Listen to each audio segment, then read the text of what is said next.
Hello, this is Kelly Hamon, and welcome to the Resiliency Coach podcast. This podcast showcases people who have faced difficult times and how they got through it. These experiences are real and sometimes raw. The people who share their stories are here to tell you you're not alone in your struggle. They share the tools and resources they used in healing.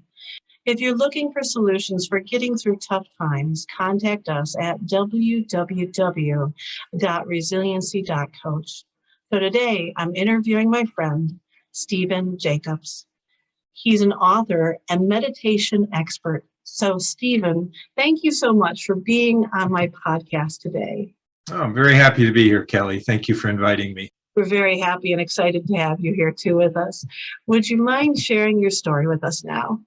Well, I was married for 10 years to a beautiful, lovely woman, and in many ways, I would say we were soulmates. In that 10-year period of time, we probably had one or two or three arguments, and I've never had that situation in my life previously or since. But we just fit more or less like hand in glove. We saw the world the same way. We understood one another the same way. I can't tell you exactly how that happens, but it was that way from the very beginning. And one day, she slipped off mentally, completely, detached from reality. Woke up at 2:00 in the morning, and she said, "Someone is in our yard that's come to kill me." And I said, "Oh, there's nobody in our yard, honey. We're in bed. We're safe like we always are." And she wouldn't have it, and it just began unraveling. She ended up calling the police. And within a few hours, the paramedics had come by and evaluated her and taken her to the hospital. And so there were many instances, variations of this over the coming months. She would be on medication for a while, then she would get off, which is part of the mental illness project. It's part of what people typically do. They don't like the side effects. They don't think anything's really wrong with them necessarily, depending on the diagnosis. And then she would have to go back in the hospital. So we had this seesaw for quite a few months. She ran away to a town where we used to live near Santa Barbara, and lived on the street, slept in her car, rented expensive hotel rooms on her credit card. It was a mess. I said, and this is absolutely true, she could cause more trouble in 5 minutes than I could solve in 6 months. So it was that type of thing. Ended up with $100,000 on credit cards, and she never did regain her balance. She went to live with a brother for a while and his wife and family, and that didn't work. Ultimately, her son went to court and became responsible for her, which was wonderful. And she now lives in the Midwest, and under his guidance, she's still in a facility where she has some freedom, has almost an apartment type setting, but the meals and the medications and all that is supervised. So it was a challenge. It was devastating and on many levels, but oddly, and I was just speaking to this last Sunday, I give a little 5-minute synopsis of something every other week. I have the honor of doing that. And I was talking about the challenges in life that we face. Sometimes they give us something. Sometimes they provide us with something and can be great teachers. And I also said that I would not be willing to give up the benefits, the gifts that I've received through some of my challenges, this one being the biggest one. I received gifts from it. I'm a different person because of it. Would I have liked to have read a book and obtained the wisdom that way and not had the circumstance? Yes, of course. I'd like someone just to put the $1 million in my bank account. But if I have to earn it somehow, I'm a different person having earned it than if it just shows up. And this is the way I feel about this particular situation. An enormous challenge, but having gone through it, I feel as though I can go through anything. That's awesome. Thank you so much for sharing your story. And I like how you said you feel that it is a gift. Can you expand a little bit more on that, what that gift looks like now? I didn't think it was a gift when it happened. And I didn't think it was a gift for a long time. I began realizing the gift when I looked back, when I decided to write the book, which was several years later. And a friend actually gave me the insight. She said, you need to share this because you came through it. And a lot of people don't get through it in a sort of efficient, systematic way. And you had a background that was different from a lot of people, and you need to share it. And the first thing I said is, forget it. That's the last thing I want to go back, revisit and all that. But as I thought about it, I thought, actually, I think people, any of us that have done anything that is potentially helpful for others, if we're capable, we should share it, which is what you're doing with your podcast. You're trying to share and connect people that have insights, understandings that could benefit others that are struggling with something. So the gift is that stability. It's the knowledge. It's that internal reference point. My wife and I, when this happened, we were new to Reno. We had just moved here. Neither of us had employment. We didn't know anyone. We didn't have a doctor. It was the worst possible setting for this to happen. And so there wasn't any resource outside myself to turn to. And so I had to turn, where I could turn. And I'd had many decades of meditation practice and had been a meditation teacher and had taken a lot of seminars, self-help kinds of things, and read a lot of books. And I'd been involved in this for several decades. And it was a keen interest. And I was one of those thirsty students that wanted to know and understand and develop and all of that. That was just sort of my personality. I needed to use all of it, and it was hard. It's much easier to do it conceptually. Attend a seminar, have a notebook, write about something, write about somebody else's problem. This is easy. We gain the mastery of something by putting all of that conceptual knowledge to practice. And it may not be the first attempt. I started doing some woodworking last year with a friend that has a wood shop, and the first project wasn't that beautiful. Got better. This is what happened for me. But the gift is, I would say in a word, self-reliance. And I don't mean my own personality self either, exclusively or even primarily. I mean that inner intelligence that's behind everything. And religious people have a name for it, and scientific people have a name for it. And it doesn't matter, we even have a name. There's some intelligence, there's some component to life that we can turn to. And we can find support and guidance. And I think we don't all do that exactly the same way, which is fine. We don't have to. It's there anyway. It's there supporting us as we're open.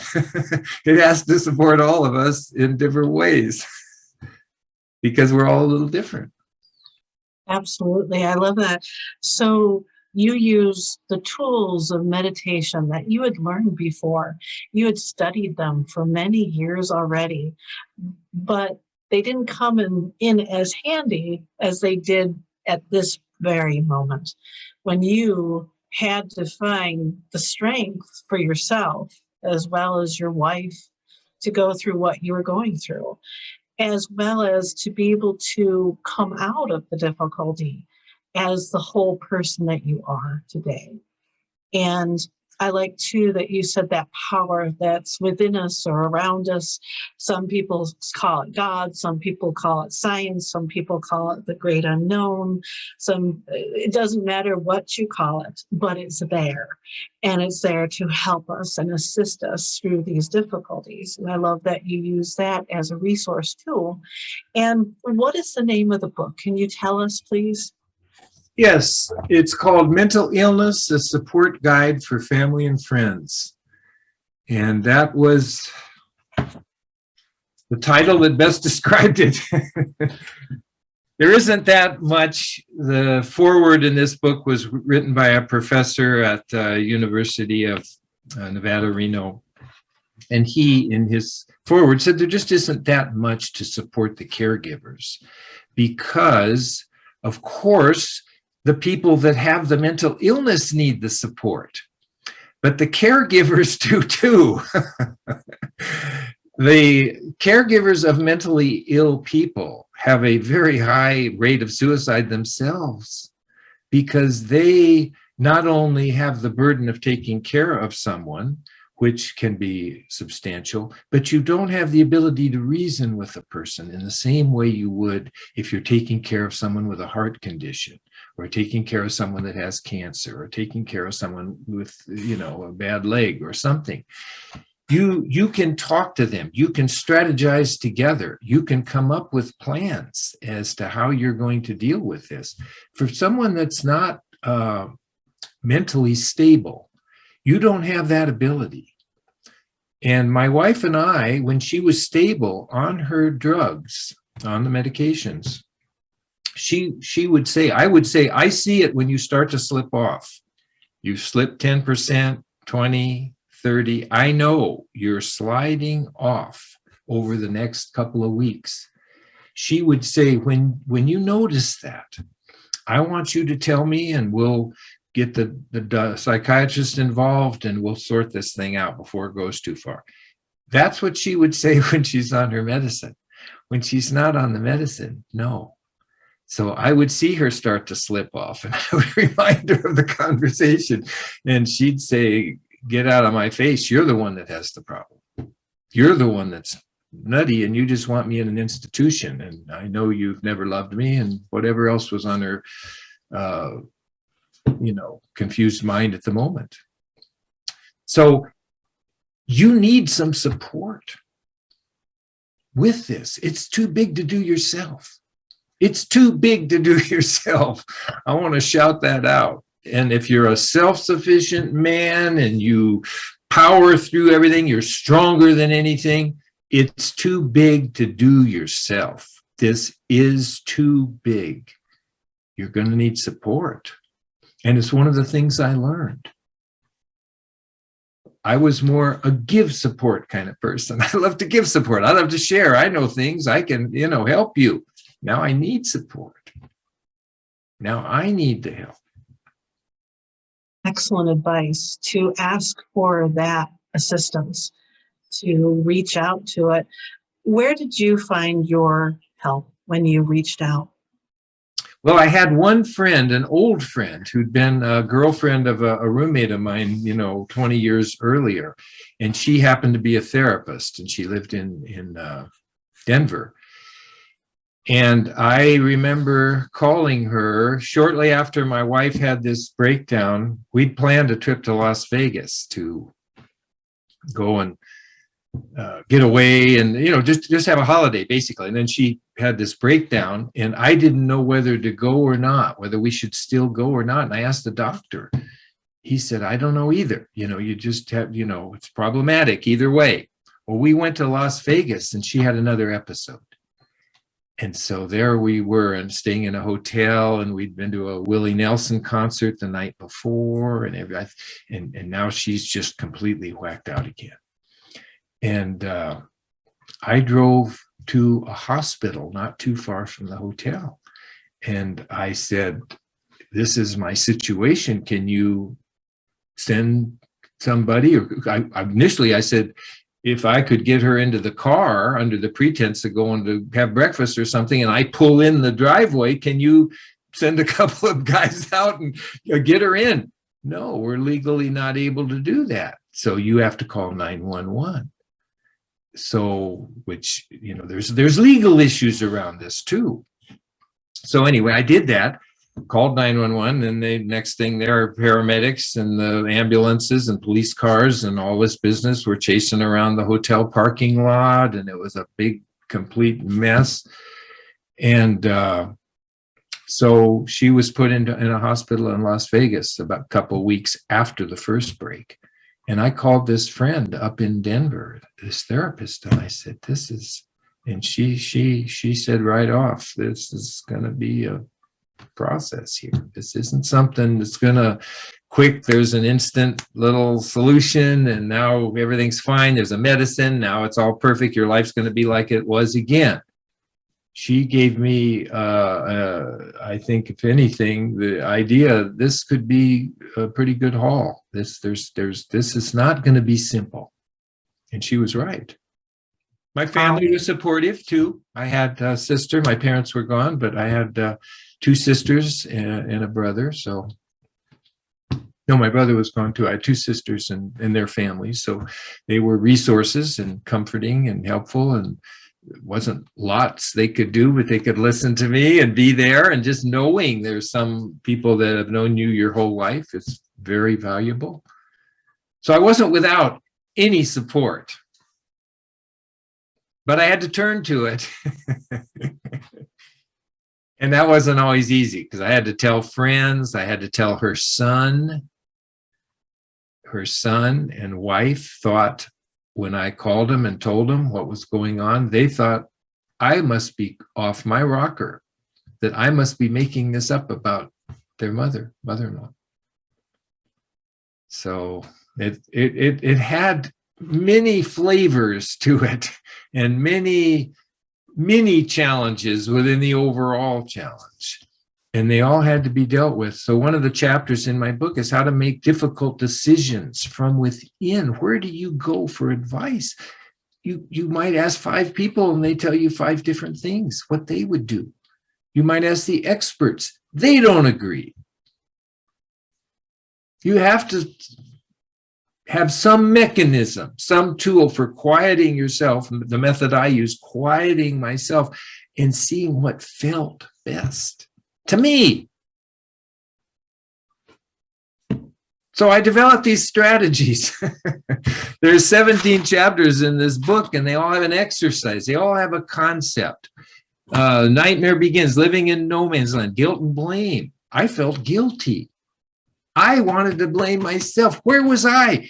I'd seen some signs after the fact that I could say, oh, she was having more trouble with her mother, and she was arguing a little more than normal, and she wasn't as happy as she'd been and seemed a little more withdrawn. But that was like trying to say, well, a child grows every day. Why don't you notice it? You don't. And but after the fact, I had to somehow realize I hadn't caused it. I didn't. This happened, and I did the best I could when I noticed. But these are all issues that need to be compartmentalized, challenging the interpretation of the illness, creating your personal safety zone, legal quagmire, finding the calm in the eye of the storm. These are pieces that after the fact, after I was back on my feet again, I looked back and thought, how did I do this? What did I do and how did I do it? I wished I'd had this book. I've told other people that have this situation in their life, I wish I'd had this book. That's wonderful that you wrote a book that for other people that may be going through something similar, because each one of us, like we said before, are unique in our situations.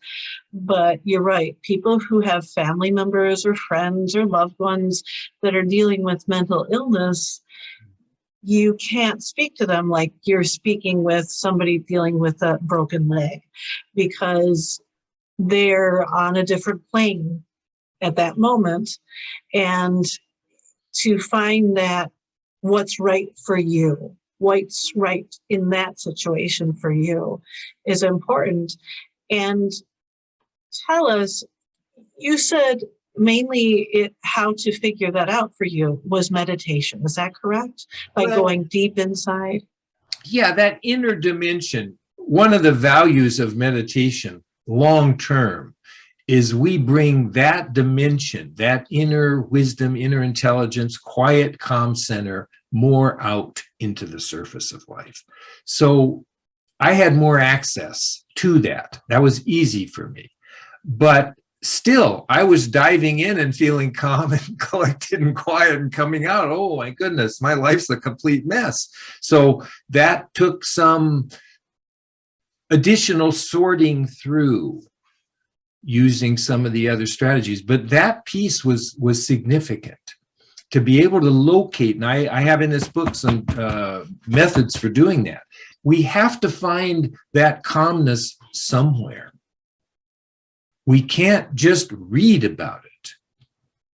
We can't just talk to somebody else that has it. We may get a little peak and a little motivation out of that, and even a little calmness out of that. But we have to develop that. And we have to develop some trust and some willingness to allow even feelings. You know, one of the strategies in the book is that with every thought, there's a sensation in the body, there's a feeling. So the mind and the body are connected, but they're not the same. And we can disconnect them and make use of this idea that when they come together, they create an emotion. So we say, I feel sad because my friend isn't coming to dinner tomorrow, or I'm happy because there's a holiday coming up or something. We put that meaning and that thought and feeling together. There's this philosophy, and I agree completely with it. Find a happy thought. Well, that's easier said than done. If you're in a crisis, we want to find happier thoughts. Absolutely. And if you can do that, do it. But there's a easier strategy for most people, I've found.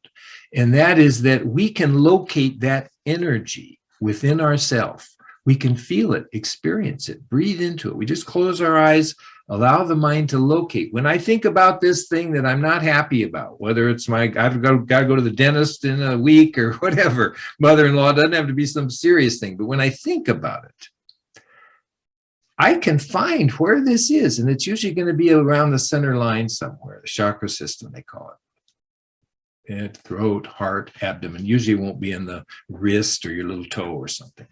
Just being with it, allowing that energy to be as it is. It's done nothing wrong. It's energy, it's vibration, it's frequency. How can we get mad at it? But that's connected to the thought in the mind. And if you are willing to do that repeatedly, that begins to quiet the mind down. Mind and body work together. Take one end of the stick, you get the other end of the stick. So that also has quite a description in this book, because it's a valuable piece of it. When you don't know what to do, when you're overwhelmed, whether it's a mental illness in your family or something else. My mother-in-law's coming to visit next week. Oh my goodness, what am I going to do? It always goes badly. We can use that to quiet everything down. And interestingly, when we prepave things like the mother-in-law visit in a week, things tend to go better. We've accessed some level of nature that we get rid of our own anxiety or tone it down a bit, and not as much shows up in the outer.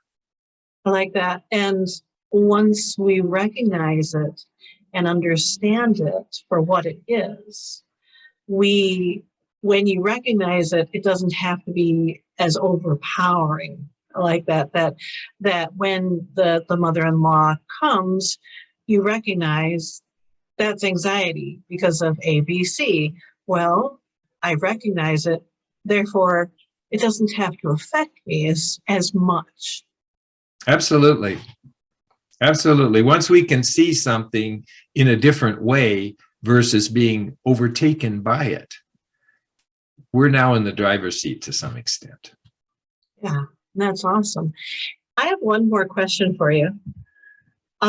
So there are other people who I've interviewed too, where they've had meditation as a way through their struggle, hypnosis, and the different modalities of the unconscious mind.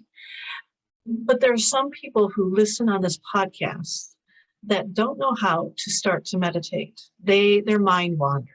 They get frustrated when they're like, like the stereotypical meditation. How would you say somebody should start meditation if they'd like to start it? Well, the best meditation that I found, and it was the best, in the 70s when I started, because I was poking around trying this, trying that. Transcendental meditation is fabulous. Everybody can do it. We can teach it to 10-year-old kids. They like to do it. You can't have kids close their eyes and follow their breath or something. So that is absolutely wonderful. I teach a little breath meditation in here, which is a start. I mean, it's a hard question to, what would be the best, any quieting down, any method. Some people, exercise, they go for a run, or they go out in nature, or they listen to beautiful music, or garden. We think of meditation being close the eyes. Meditation, we want the mind to quiet down so it experiences its source, that inner connection. You don't have to close your eyes. If you can't do that, I'm not saying don't try, don't pursue it. It is fabulous. It's worth it. But find something, particularly for people that are going through something. Find something that you enjoy and give your attention fully to that. Don't put that at the bottom of the list. If I get everything else done, then I'll go for a walk. No. We have to take care of the caregiver. Absolutely. Self-care is definitely important. And what's the difference between regular meditation and transcendental meditation? Well, one is it's easy. It's easy to learn. It's easy to practice. So that's one difference. And the second difference is that there's so much research on it. 350 peer-reviewed studies. Blue Cross Blue Shield had a 5-year study with 2,000 TM meditators and 600,000 in the control group. 87% less heart disease, 55% less cancer. Well, those are huge numbers. It just means that ability to quiet down systematically every time with this technique creates that sort of balance in the body. So it's got a potency to it. I teach that too, and I teach it over Zoom. I've because of the pandemic, we had to do everything by Zoom, and so people that I've taught, people here in Reno, I've got my sister-in-law in Oregon. She's got some challenges. Can you teach her? Or I got somebody in Florida. I got somebody in Anchorage. So, the world got bigger. And I give previews of this system of meditation, usually once a month over Zoom. So people can come on, it's a little PowerPoint preview. They come on and they can see what it is. Does it make sense? And like that. So that might be some opportunity for another podcast or something if you want. Absolutely. I'll bring you on as an expert on transcendental meditation. And so how would somebody be able to contact you for that service through your website? They could, but I've got another website for that one, and that is meditationforlifereno.com. meditationforlifereno.com. Excellent. All right. If you could give somebody one piece of advice that may be dealing with somebody that is a loved one, family member, friend that's dealing with mental illness or anything else, what piece of advice would you give them? I would say that there is a gift within this, even though you can't recognize it. Just be open to the fact that life is providing us with all different variety of experiences. And we put them in the category of good ones and maybe neutral ones and really bad ones and terrible ones. So we've got the mind, the human mind is going to do this because we're evaluative beings in that. But there's intelligence behind all of this. The same intelligence that's moving the planets is moving the cells in our body. It's moving the butterfly going up the trunk of the tree. We're part of that. We're within that stream. So to whatever extent and whatever your methodology is, if you can just hold on to the idea that there's something in this. This is not just a serious problem. It is a serious problem. There's something, there's a reason for it. There's a reason I'm in on this. I didn't do anything wrong. I don't have to be guilty beating myself up. There's a reason. There's something of value to me. I may take the rest of my life discovering what that is. But it must be there. Why else would this be here? How did this show up and why? I believe our souls are on a journey. We're evolving. We're becoming more and more and more, becoming more aware of how life works. Our challenges can be the biggest teachers. That is great advice. And it's so true that some of our most difficult challenges in life have been our best teachers. Mm-hmm. And we've been given those gifts, like you're saying, to, while we're experiencing the difficulty, to recognize that it is difficult, that it's not easy, and it's okay that it's difficult. However, we can also see that there's a gift at the end, as well as in the center, to know and recognize why we were chosen to have this difficulty, this gift in particular. I love that point of view and perspective. Now, if somebody wanted to get in contact with you or purchase your book, which I highly recommend, I've read it and it's a great book. It's excellent exercises to help anybody, particularly that are going through this particular problem, but other difficulties too. How would they get in contact with you or purchase your book? Yeah, the book is available on Amazon. So if you just put the title in there, it should show up. And secondly, there's a website that where you can also purchase a book. It's linked to Amazon, and that's called supportandheal.com. Supportandheal.com. That's excellent. Thank you again, Stephen, for sharing your story with us today. So happy to be a part of it. Thank you, Kelly. You're welcome. Thank you, audience, for listening to Stephen's story. And remember, there is a way through your difficulty. Please seek out resources and people who can and will help you. Now, if you're looking for alternative tools for handling difficult times or just moving ahead in life, contact us at www.resiliency.coach. Hope you all have a blessed day and a wonderful life. Goodbye.